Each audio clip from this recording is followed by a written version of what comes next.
Is that okay?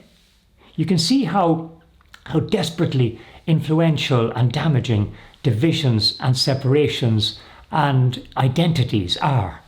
Unfortunately, the vast majority of organizations are set up on this basis, with separate functions and responsibilities, creating a unique identity for each function and narrow goals that go with that identity.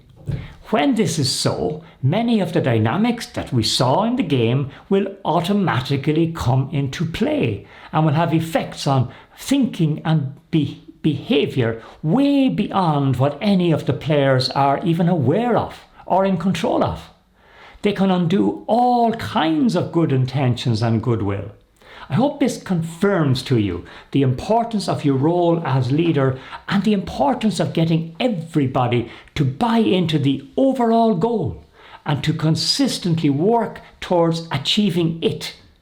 Without that, you end up wondering why there are so many differences between people, why people aren't pulling together, and why divisions are rife throughout the organization.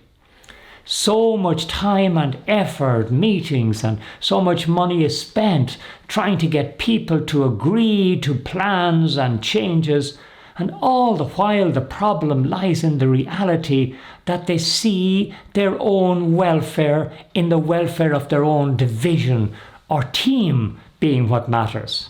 Fiefdoms and empires get established and then need to be protected against anything that might damage or endanger them, even if this is something that is inherently good and good for everybody.